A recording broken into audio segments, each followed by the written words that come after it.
Subscribe करें हमारे YouTube channel और पाएं वीडियो सबसे पहले। और हाँ, बेल आइकन दबाना ना भूलें। अपने माता पिता परिवार को तुमने छोड़ दिया, गलत किया गोपियों, अपने अपने घर जाओ। पति परिवार को छोड़ना सही नहीं है। भगवान ने कहा पति कैसा भी हो, पति का परित्याग नहीं करना चाहिए। मैया, पति कैसा भी हो, क्या उसे छोड़ देना चाहिए? आप लोगों ने छोड़ तो नहीं दिया अपने पति को। और पत्नी कैसी भी हो, क्या उसे छोड़ देना चाहिए? ना पत्नी छोड़ो ना पति छोड़ो। छोड़ना है तो अपनी इच्छाओं को छोड़ दो, अपनी बुराइयों को छोड़ दो। जीवन में सुख ही सुख है। पत्नी कैसी हो, पति कैसा हो, नारी को कभी पुरुष का परित्याग, पति का परित्याग नहीं करना चाहिए और पुरुष को कभी पत्नी का। ये बात हम नहीं कह रहे हैं, लिखा हुआ है भागवत जी में। दोहशीलो दुर्भगो वृद्धो जड़ो रोग्य धनो पीवा। अच्छा, हम पति पत्नियों के रिश्ते के लिए बातें हमेशा करते हैं कि आप पति पत्नी ऐसे रहो। कई बार लोग कहते हैं कि महाराज जी आप पति पत्नी के बारे में ज़्यादा बोलते हैं। हमने कहा क्या करें, भागवत जी में ये भी तो लिखा है कि पति पत्नी को कैसे रहना चाहिए। फर्क इतना है कि हम थोड़ा विस्तार से कहते हैं ताकि आपकी समझ में आ जाए, वरना लिखा तो सब कुछ है आप लोगों के लिए। ये सब्जेक्ट भी देखो, भगवान कृष्ण कह रहे हैं तुम अपने पतियों को छोड़कर आई हो, जाओ अपने घर, पतियों को नहीं छोड़ना चाहिए। रामचरितमानस में भी अनुसुईया माँ ने माता सीता को ये उपदेश दिया कि पति कैसा हो, अंधा लंगड़ा बहरा काना कैसा हो, अंध बहिर क्रोधी अति दीना, ऐसा हूं पति कर किए अपमाना, नारी पाव जमपुर दुख नाना। पति कैसा भी हो, कभी उसका परित्याग नहीं करना चाहिए। मैया, आप लोगों ने छोड़ तो नहीं दिया? सेवा करती हो? कैसे पति की सेवा कैसे करती हो आप? पांव दबाती हो पति के? मैया, पांव रोज के, कभी कभी, पूरे साल? आप चरण दबाती हो पति के? कभी कभी। मैया, आप दबाती हो पति के चरण? आप दबाती हो?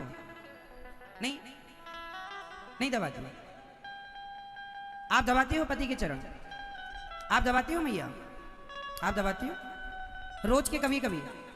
हाँ, पति की सेवा रोज करना चाहिए और ऐसे सेवा करना चाहिए जैसे माता लक्ष्मी नारायण की सेवा करती हैं, रोज नित्य चरण सेवा। पति की सेवा ऐसे जैसे लक्ष्मी जी नारायण की सेवा करती हैं। अच्छा, पति, चलो स्त्री का धर्म है पति की सेवा करना, तो पति का धर्म क्या है आप बताओ? पति का धर्म क्या होता है? नारी को मारना? नहीं। फिर नारी का सम्मान। कैसा सम्मान, कितना सम्मान? आप अपनी पत्नी को क्या मानते हैं? इनको बताने दो। सम्मान करते हो अपनी पत्नी का? क्या मानते हो अपनी पत्नी को?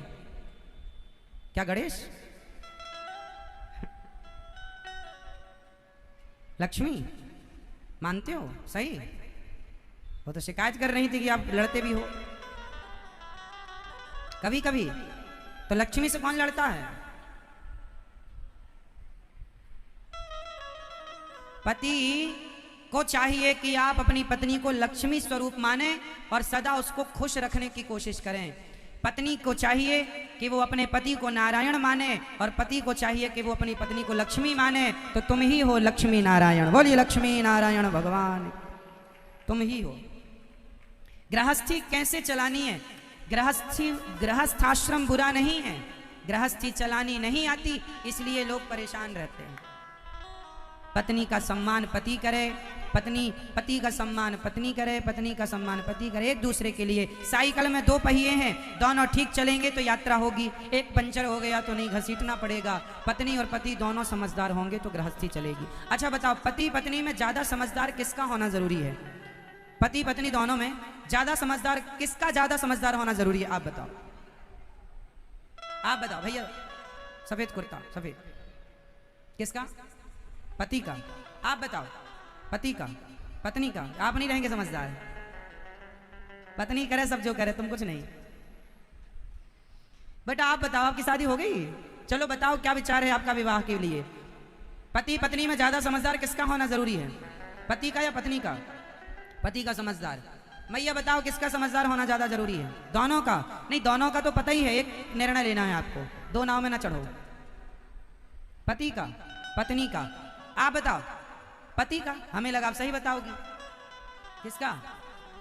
पति का, ये मैया बताएंगी पीली सी, पति का, तुम नहीं समझदार रहोगी।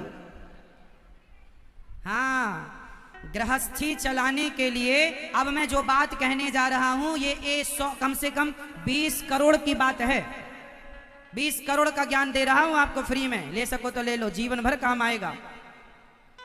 पति पत्नी में ज्यादा समझदार, कोशिश ये करो दोनों समझदार हों, दोनों की समझदारी बहुत अच्छी है, परंतु ज्यादा समझदारी का परिचय स्त्री के पास होना चाहिए। जैसे घर की स्त्रियां ज्यादा समझदार, ज्यादा मैच्योर, ज्यादा जिम्मेदार होती हैं, वो गृहस्थी बड़ी सुव्यवस्थित ढंग से चलती है। क्यों? क्योंकि पुरुष के कंधे पर एक कुल की जिम्मेदारी होती है, स्त्रियों के कंधे पर 2-2 कुलों की जिम्मेदारी होती है। इसलिए स्त्री का पुरुष की अपेक्षा ज्यादा मैच्योर होना जरूरी है, समझदार होना जरूरी, क्योंकि गृहस्थी पुरुषों से तो है, पुरुषों से ज्यादा स्त्रियों से गृहस्थी है। जैसे घर में स्त्री ना हो वो घर घर नहीं होता। घर ईंट पत्थर माटी रोड़ी पत्थर का नहीं, घर स्त्री से होता है। इसलिए स्त्री का समझदार होना पुरुषों से कहीं ज्यादा जरूरी है। पुरुष भी समझदार हो तो सोने में सुहागा है,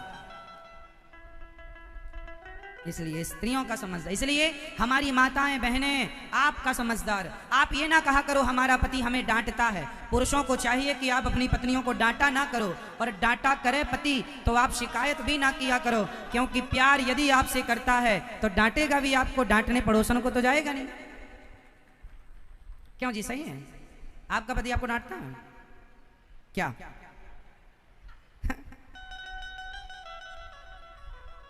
डांटते हैं? डांटते हैं आपको? प्यार करते हैं कि नहीं आपको? प्यार आपको करेंगे तो डांटेंगे भी आपको। तो आपको जब डांटते हैं तो आप क्या कहती हो? मैं मार के चली जाऊंगी, तुम देखते रही हो।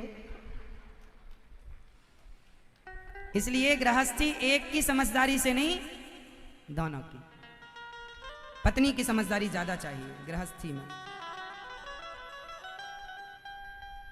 इसलिए पति जब कुछ बोला, हम तो कहते हैं, एक सूत्र आपको दे रहे हैं, आप कितने लोग चाहते हैं कि हमारे घर में झगड़ा ना हो? मैं आपका झगड़ा बिल्कुल बंद करा सकता हूं टोटली, यदि आप मेरी बात पर अमल करेंगे तो। कितने लोग घर के झगड़े, चाहे सास बहू का हो, पति पत्नी का हो, भाई भाई का हो, सारे झगड़े में आज बंद करा सकता हूं। किसको सूत्र सुनना है, बंद करना है? तो एक उपाय है, आपको छोटा सा काम करना पड़ेगा। करेंगे? एक उपाय बता रहा हूं, झगड़ा कभी नहीं होगा आप लोगों के घर में। उपाय करने को तैयार हैं? सरल। कौन कौन करेगा? चलो अपनी एक उंगली उठाओ, ये वाली, दाहिने हाथ की बाएं हाथ की कोई भी एक उंगली उठाओ और इसे उठाकर यहां रखो।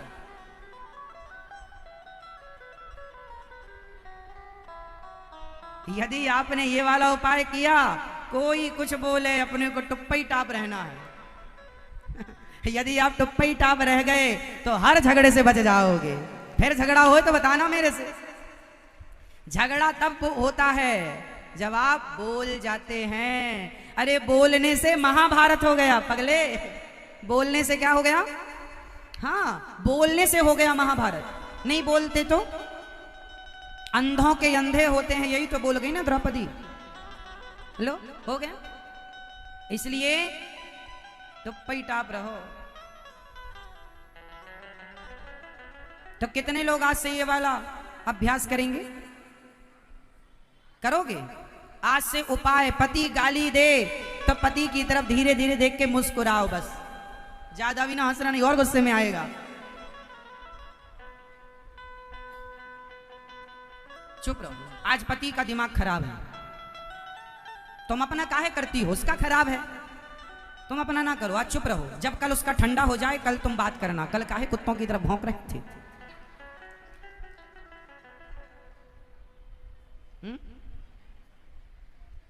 शांति से बात करो। समझदार लोग ना सही वक्त पर, लोहा जब गर्म होता है ना तभी हथौड़ा मारा जाता, चाहे जब हथौड़ा नहीं मारा जाता। क्यों मेरी माँ? लोहा जब गर्म होगा तभी तो हथौड़ा मारा जाएगा। यदि तभी हथौड़ा मारा गया तो जो आकार देना चाहते हो वो बनेगा। यदि गलत समय पर हथौड़ा मारा तो लोहा टूट जाएगा। पति भी गुस्से में है और तुमने भी स्वरूप दिखाया भद्रकाली का, तो रिश्ते टूट जाएंगे, तलाका तलाकी हो जाएगा। इसलिए अभी पति गर्म है, हथौड़ा मारना मतलब अभी पति अभी हथौड़ा मारने का टाइम नहीं आया, अभी चुप रहो। अभी ये दूसरे प्रकार से गुस्से में है, तो अलग। जब ये वाला गुस्सा उतर जाए, दूसरे प्रकार का भाव हो, तब आप फिर समझदारी से बात कीजिएगा।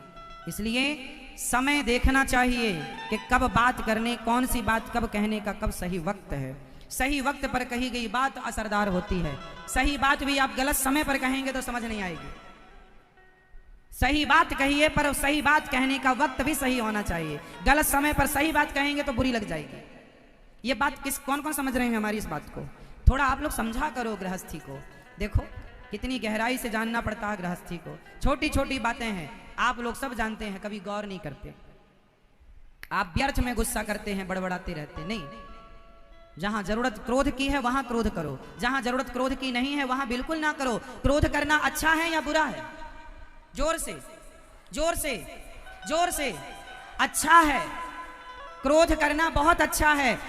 भरी सभा में द्रौपदी की साड़ी उतर रही थी, भीष्म पितामह को क्रोध करना चाहिए था या नहीं? नहीं किया। जहां करना था वहां नहीं किया, इसलिए बाणों की सैया मिल गई। इसलिए कहता हूं तुम भी गुस्सा किया करो, पर वहां जहां पर जरूरत है क्रोध की। जहां जरूरत नहीं है वहां टुप्पी टाप।